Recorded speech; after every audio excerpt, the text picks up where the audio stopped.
You know, one of my favorite things living in the Midwest is just having a little back porch patio party.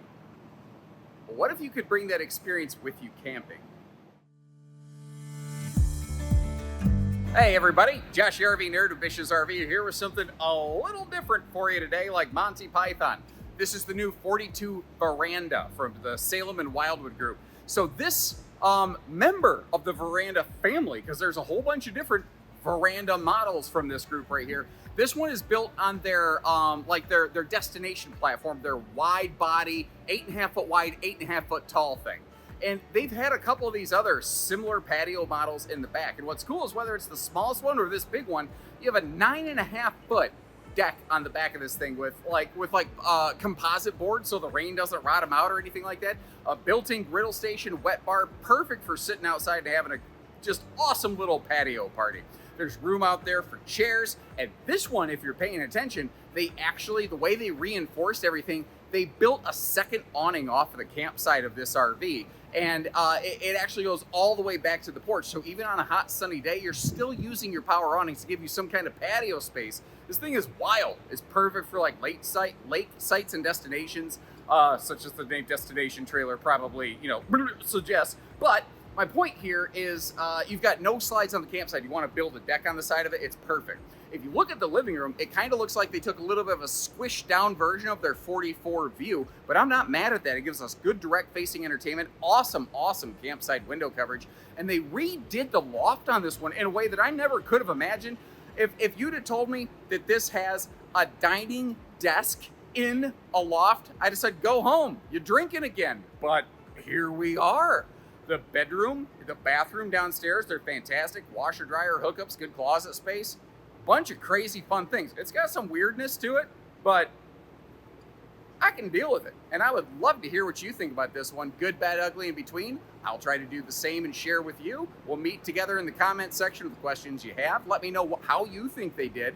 And if you like how we get you the footage, all this weird, wacky, wild stuff, hit that subscribe button. Let's get started. I didn't even know where to begin to start on this thing, so I figured what I would do is I'd actually start back here on the patio. So as a casual observer, this is what you're kind of looking at. And I love the elevated hangout spaces like this. If we were like a spring morning, a fall afternoon, oh my gosh, that'd be so cool just hanging out there. Now, since this is built off of their destination trailer platform, it has by far the tallest ceiling height back here. But a couple of the really cool kind of detail points, you've got a JBL sound speaker system here, but the speakers point straight down. So if you feel like kicking on some crunchy tunes, you're not exactly blowing the neighbors away. Now this is early prototype phase. Currently, this just kind of flappy doodles, which is a technical term. That's going to get fixed. It is spring-loaded, by the way, to help keep itself shut. But obviously, for traveling down the road, that won't work. Or if a toddler or something leans against it, or your drunken Uncle Gary leans against it, you don't want them falling out of this thing. So they're obviously going to be putting a latch system on there. This prototype was literally completed like hours before a bunch of us started shooting all of this footage right here. There's still a couple fine detail things that need finished polishing right here. Now, one of the really interesting things is not that sink, but the fact that back here, all this material outside is basically waterproof. It's a galvanized rolled steel. This is like a truck camper style folding sink, and it feels and looks very residential when you put everything away. You close everything up. Let me actually do that. And it has a very cool feel to it. But they made a dedicated space for a big griddle back here. But what's nice is you don't have to lug it away and put it away every time you're done cooking. It's got a gas strut to hold it open, and when you're done, kaplow, you just drop that sucker. You drop it like it's hot. Although you should probably wait until it cools off. That would be a good idea. But you have a lid on it so you can keep the raccoons and the possums and the stray cats from getting in there.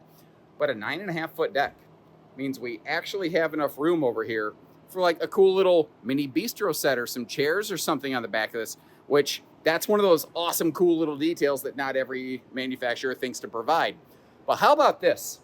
If it's a scorching hot day and you are, you know, out here grilling up a storm, check this out. Watch over my left shoulder. The little blue knob next to the sink, that actually activates a little mister system. Now, it's got a dial, so if you want to dial it back a little bit so you're not soaking people to death back there, you can. Or you can, you know, go full tilt on that sucker and act like there's a little bit of a monsoon rain season storm going on right there. But how cool is that? Because if you're over here griddling, it can get crazy, crazy hot. So having the ability to just kind of swamp cooler your whole patio, it's freaking awesome. And the flooring that we're walking on is like composite plank poly flooring. So if it gets wet back here, if it rains, who cares? And it has taken me all day to get this footage just because there's been so many people in and out trying to check this thing out. So I basically just waited until everybody else left so I could lock the door behind me like I just did. So we have some time to really go through this because this is not your father's camper. There's some very different things going on here. Now, again, if you are familiar with things like the 44 view, a lot of this is going to look vaguely familiar. The front half of this is very, very similar. The back half is where it differs a little bit because they basically stole some of the 44 view back end to create that patio space. But what we're looking at here, we've got standard multi-air conditioners on this sucker. So like 30,000 BTUs of cooling power with the RV airflow system because it's a big rig. It needs all of the cooling capacity it can possibly get because the body of this sucker is 8.5 foot wide, 8.5 foot tall. It is huge. It's, again, not the kind of RV you want to tow around. Let's talk about that real quick. What if you're like, boy, I love this thing, but I can't get it to my destination? We know people that can. We're kind of in touch with like professional RV delivery drivers all the time. So if that's all you need, you just need to figure out how to get it somewhere, man, give us a call. We can we can knock that out. You don't need to call Ghostbusters. You need to call Bish's. Over here in the kitchen, because they have such a crazy tall ceiling, they can go full, like, frankly, bigger slides than some fifth wheels could even hope to match. That is a, you know, big residential-sized microwave oven. Interesting thing, this is classified as a destination trailer, not a park model, not a travel trailer. Travel trailers have certain different guidelines they have to follow, but a destination trailer doesn't. So they can do things like a little bit different oven and kitchen appliance complement here. I love this thing up here. The like Olympic ring light fixture thing. I love that. It just looks so, so cool. And all this like glow saber light beam kind of stuff right here. The camera might flicker because my camera doesn't like this, but you can dim that sucker down quite a bit. Now, remember the glow beam lights back on the rear patio? You can do the same thing right there. But it's not like one of those put your thumb on it and hold it, dimmer up and down kind of things. It's just a normal like dimmer slider. And that barn beam looking thing up top, I love how easily and clearly that really helps define the kitchen separately from the living room, which, you know, other than, well, that, and if you notice, they kind of, I don't think the phrase shadow box is exactly correct, but they boxed in a little bit of the darker colored wall paneling and put some accent lights on it. So it really does give you a different feel for the living room. Now, as long as I'm standing right next to it, just to give you a look at it, a lot of manufacturers have gone to these crazy like multi-piece veggie prep. Has a dish sprayer sink, although I'm sorry, but look at that and tell me that doesn't look like the steering wheel off a pirate ship. You'll never not see it at this point. But all this stuff can kind of come out of here. Oops, hold on. There's actually a specific order of operations you got to follow. And there's a whole bunch of water in here because dealers have been playing with it all day because, frankly, we're just a bunch of big kids, too. But when it comes to being big kids, wait till we get up into the loft. That is, come on, open up. I'm not left-handed. That's definitely, oh my God. You could put all of the wastebasket space in there. I don't like how I'm seeing the raw wiring, but this is, again, they just finished putting the prototype together so that on the surface it looks the part. There's still some fine details that need done, so hopefully that gets kind of finished up and cleaned up. Let me slide over here to the sofa and remind you once again, we're 8.5 foot tall, so like the crazy window coverage, you notice these can open for airflow if you want them to. If you're wondering, like, okay, that's great, but how do I close them? We'll get to that in a second too. Sorry, timeout. When I sat down slowly, you know, I engaged some muscles on the backside, and when I was recording a different camper today, I tripped over the outside steps of this RV, and I landed my butt, I mean hard, on the corner of some of those metal steps outside. Oh. And I got an awesome bruise starting. That muscle doesn't feel great. And I had worked it out enough to walk around, but stretching it to sit down right now, I do my own stunts, guys. I literally bust my butt for you. Okay, game on! Because after timeout comes game on, you know. That actually is like a tempered glass top on top of that electric space heating fireplace. Now, people ask if it's bigger, does that mean it puts out more heat? It's a great question, but the answer is no. They're basically all pretty much the same BTUs. That's just a 60-inch wide one because it looks kind of cool. But they made it kind of float, which I feel like, I don't know, maybe could kick some shoes off under there and keep them mostly out of the way. Freaking killer campsite viewing on this RV right here. I love that. Now, I told myself I wasn't going to forget this. And I nearly have. And even though this isn't when I wanted to talk about it in the video, I don't want to forget it later. You do have a central vacuum system built into this. It's built right here into the steps that take you to the stairway to Kitty Heaven. We're going to get there in just a moment. But while we're downstairs, I want to take a second to crack open all the storage here. One of the things that's very cool about these, you get more residential style appliances like this right here. That bottom, you know, chest opening style refrigerator. That's the kind of stuff that you don't normally get as often in an RV outside of destination trailers. Some fifth wheels, but a lot of fifth wheels have actually kind of moved away from that in the more recent market. Now that lounge right there, it actually does have a sleeper sofa section, and it's easy to miss, but there actually are 3 small sections of storage below that as well. Remember I told you I would show you how to open and close those shades? Well, either you need to use the Force, Luke, because you're a wizard, Harry. But, sorry, I'm such a dork. Anyway, there's a switch on the wall panel over there where you can actually select one or any and or all of the window shades to go up or down however you want them to. So if you want like the bottom ones closed but the top ones open to still make the RV feel lighter and brighter in here, but you don't want to sacrifice privacy, you can do that. If you want to close them all because it's a screaming hot day and that glass doesn't cool as effectively, well, you can do that too, you know. So moving up here, I like how this is just a staircase. Now, it's pretty filthy right now because there have been about 400 dealer people in and out of here today because this has been the one that everyone wants to see. This loft, you're either going to love it or you're going to be like, that is so stupid. I guess we're going to find out. So here's one of the interesting things. If you're familiar with the Wildwood Grand Lodge series, they actually gained about an inch and a half to their upper deck loft height in here. And the way that they did that is they changed the floor construction of this area. Instead of being a stick-built constructed floor, they actually laminated this, which allowed them to go thinner without giving up strength and integrity. And because you don't exactly have big adult-sized people standing, walking, jumping, thumping on it all the time, I'm not really worried about that breaking down, which is a concern that some people have sometimes on laminated stuff. Now, if you really wanted to, you could throw another mattress on the floor over here, make it a double sleeper if you want.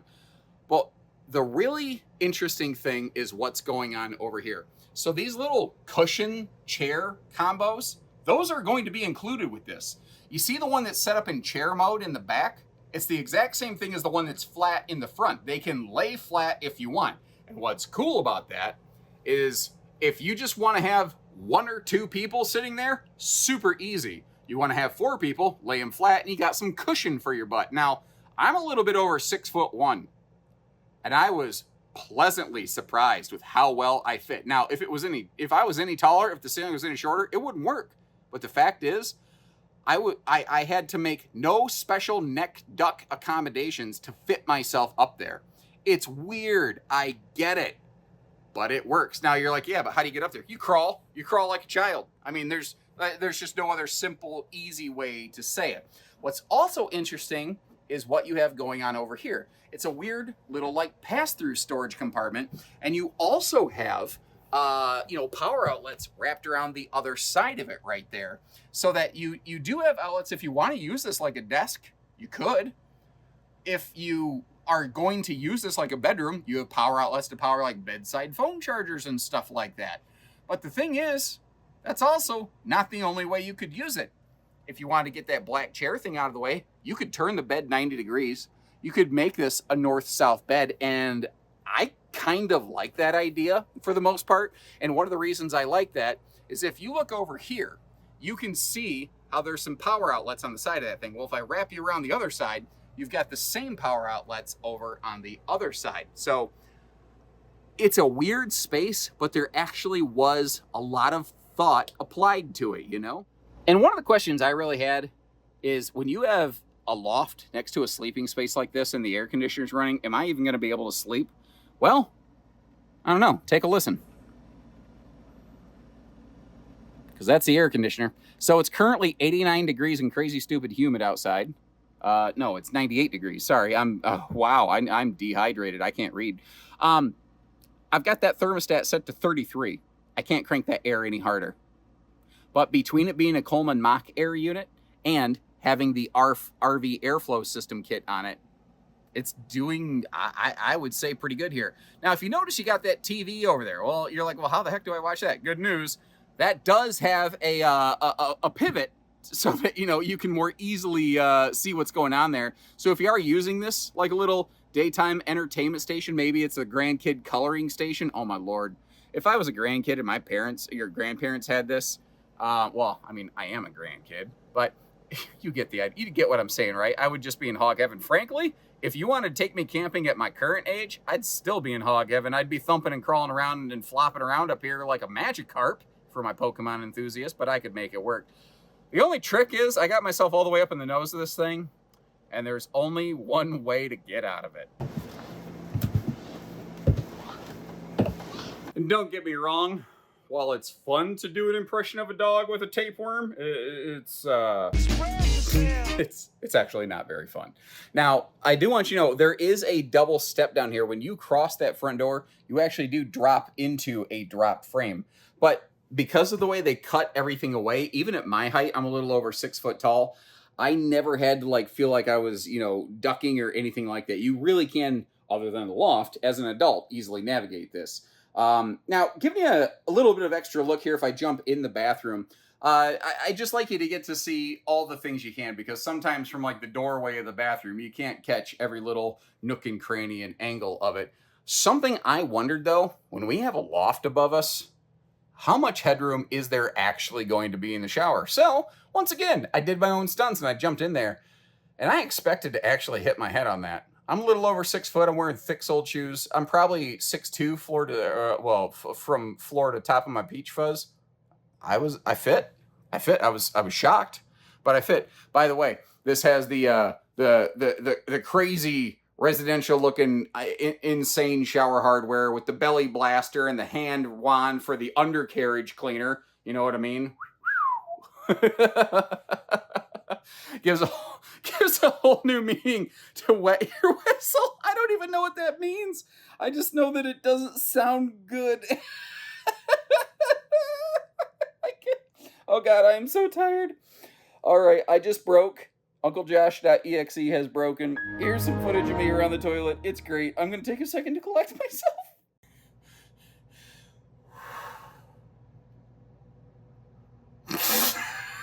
Holy cow. Okay, I'm sorry. It wasn't even funny. It's just, you know when you get super tired and you get slap happy? I'm way past that. Now, by the way, this has never even been attempted in an RV video, my friends.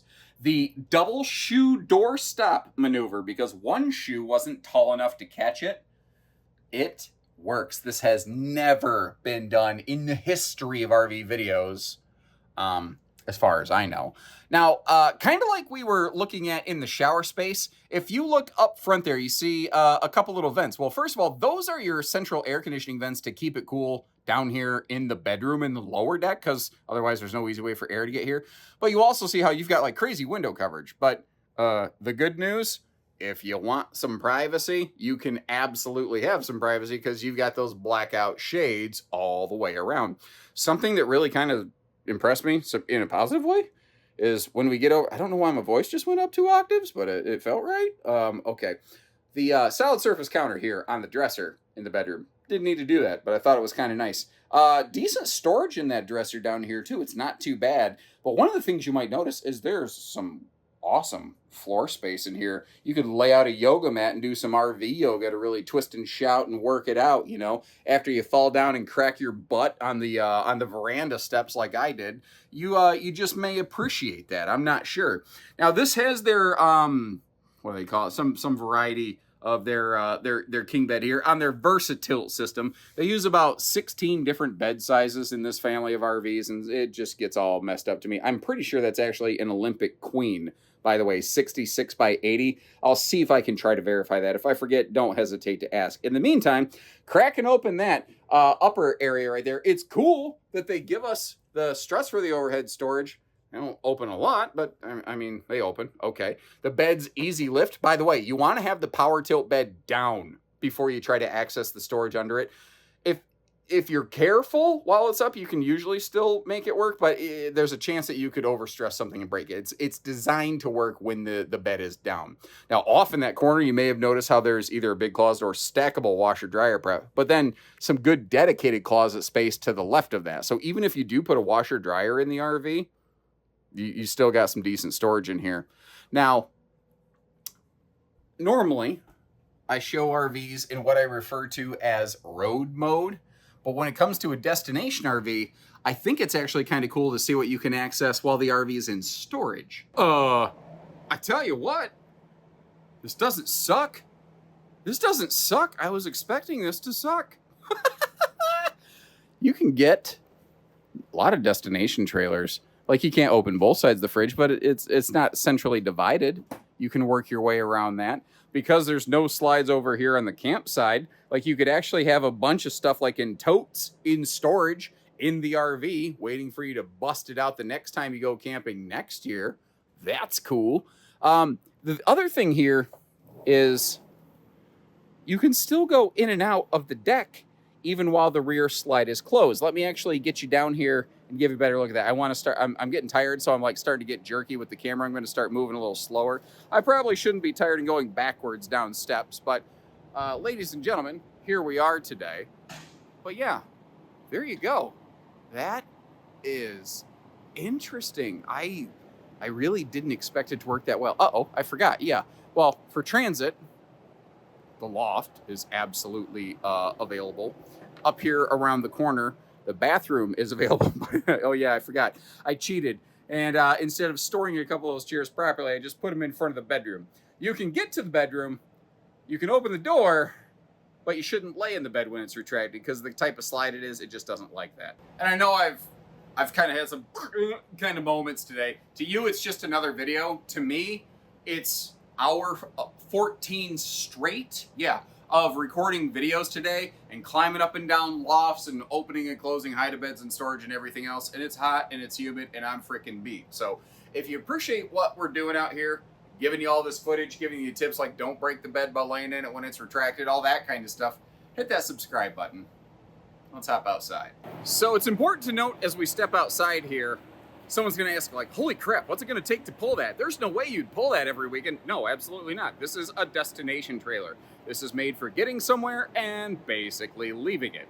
The thing is, they went about it in such a totally different, random, wacky, wild way. Like, if you notice where they reinforce, those are motion sensitive lights. Apparently I haven't walked over there recently enough, but if you notice where they attached the rear awning arm, the way that they reinforced that rear roof section, basically, the patio enclosure, which, by the way, this is the only one of the verandas that has that power ceiling fan up there. None of the others have that feature right there. But it gave them the opportunity to anchor on a second awning. And with no slides on the campsite of the sucker, dual power awnings, crazy window coverage, it's begging you to apply a deck to it. That's literally the reason that they don't use like War Rider Lippert folding stable steps right here. They use the traditional, step that attaches to the skirt of the RV, because there's a lot of people that will get like a seasonal site and they'll build a deck all over on the face side of this thing, which that works even on the rear patio deck. So you could actually have basically a wraparound deck on this that I don't know has ever necessarily been done, accomplished, or even attempted in the RV industry. The trick with this big bad beauty is this huge. So trying to get the whole thing in the picture frame like this ain't exactly easy. You know what I mean? Now what's wild is everything in front of the entry door is actually a drop frame, but this doesn't have a rear drop frame like the 42 and 44 view destination trailers did. So getting it to your destination, if you have to go up and down a couple little inclines, you're not quite as worried about dragging the tail of it the way that your dog might scratch its butt on the floor, you know? Now it throws people off. Why didn't these have like auto leveling? Why is this a manual tongue jack? Because again, this is the kind of RV that once it gets to its location, you tend to get it set up, you tend to get it stabilized, whether it's on concrete blocks or whatever, and you tend to leave it there. It's not the kind of thing that you're towing around with regularity. Now, my understanding is things like the slide awnings, everything that we're looking at here is just going to be the standard build. This is just going to be how they're done. One of the really tricky catch-22s about a destination trailer, though, is they really are not good for outside storage, because that little pocket under the bed, that's it. That's it, ladies and gentlemen. That's all they have for outside storage. Now, in case you were curious, how do you ventilate the nasty air out of the bathroom? You see that big black circle under the logo right there? It's a side mount vent fan, so it does have ventilation, which is nice. It's also a 60,000 BTU on-demand water heater, and consider the physical location of this, dead in the middle of the RV. That way, kitchen sink. That way, bathroom. So you've got hot water right next to that thing on both sides. What I'm wondering is, what is this thing? And I am guessing it's probably a service access panel. Let's see if I can try to... All right, I think that's the right key. Hey, look at that, baby. Yes, okay, so that's a service access panel to the back of the residential refrigerator right there. Now notice you got that just gorgeous looking fiberglass skin package on this. The high reflectivity on that makes this look fantastic, and it's gonna be a lot easier to clean than a tin skin. I could not imagine trying to clean a tin skin RV of this size. Oh my Lord. It'd take you all weekend, and by the time you're done, you'd basically just have to start over. Now, one interesting little somebody help me out. I know the word I want to say. I can't get it out. One of the funny quirks on this camper, nailed it, first try, is that the rear, like, wet bar sink does not have a holding tank. It is, my understanding at the time of this recording, is just a direct dump outlet. So something to kind of keep in mind there. So today was the 42 veranda, the big daddy of the family. Back over here, built on, instead of the wide body Lodge series built on the Salem Wildwood platform, is the 32 veranda. And all the way in the background, built on the smaller, lighter X-Lite Cruise Light platform, is the 22 veranda. Small, medium, large, there's something that might work for you, because not everybody has a site to park something quite this large. Now, to help you out, I'm going to leave you links in the video description to see where we have one of these in stock and what the asking price is on a given day. Whether it's Salem or Wildwood, that one link should take you to both of them. I'll also leave you links to the other members of the family, so you can check those out as well. And whether you're curious or whether you're serious, and when you're ready, we'd love to meet you. So take care, stay safe, have fun, and happy camping, everyone.